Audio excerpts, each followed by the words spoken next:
అప్పుడు క్లియర్గా వీళ్ళు 400 టీఎంసీ మేము తీసుకెళ్లాలని చెప్పి ఆ రోజు మీటింగ్లో వీళ్ళు 400 టీఎంసీని రాయలసీమకు తరలించాలని చెప్పి క్లియర్గా మీటింగ్ మినిట్స్లో వీళ్ళిద్దరు మాట్లాడుకొని ఈ ప్రాజెక్ట్స్ కన్సీవ్ అయినాయి. 400 టీఎంసీని రోజుకు 4 టీఎంసీల దాకా 400 టీఎంసీలను రాయలసీమకు తరలించాలని చెప్పి ఆ రోజు కేసీఆర్ గారు జగన్మోహన్ రెడ్డి గారు ఇద్దరు మాట్లాడుకున్నారు.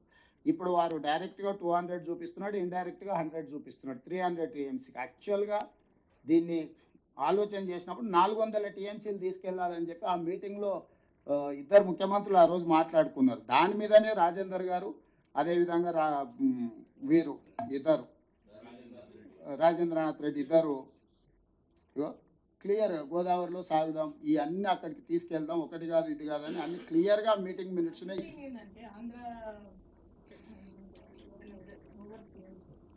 వాళ్ళు ఎంత ఫాస్ట్గా ప్రాజెక్ట్స్ మీద రియాక్ట్ అయ్యి ప్రాజెక్ట్స్ చేపడుతున్నారో మన వైపు మనం రోజు వాళ్ళేమో పొద్దుగాల 5 గంటలకు లేస్తారాక మనమేమో 11 అయితే ప్రాబ్లం అక్కడ వస్తున్నది. సో ఇది ఇప్పటికైతే పాత దాని మీద క్లియర్ ఏం తెచ్చుకుంటున్నాం అక్క. ఇదేంటంటే అబ్రప్ట్గా మొదలైంది కాదు. 2016లోనే దీనికి ఒక చర్చ జరిగింది. 19లోకి వచ్చిన తర్వాత ఒక ఫేజ్కి వచ్చింది. 25కి వచ్చే వరకల్లా ఇప్పుడు అగ్రెసివ్గా ముందుకెళ్లే పరిస్థితి వచ్చింది. నేనేమంటున్నా అంటే ఎవరినో బ్లేమ్ చేయడానికంటే మనం ఫ్యూచర్లో ఎట్లా ప్లాన్ చేసుకోవాలనే దాని మీద చేసుకుంటే బెటరు. ఈరోజు ఈ సమావేశానికి ఇంత సమయం కేటాయించి మీరందరూ వచ్చి నేను అధికారులకు కూడా ఆదేశాలు ఇస్తున్నా. ఈ రిలేట్ మీటింగ్లకు సంబంధించిన ప్రాజెక్టులకు సంబంధించింది కంప్లీట్గా ఒక కాంప్రహెన్సివ్ రిపోర్ట్ తయారు చేయండి.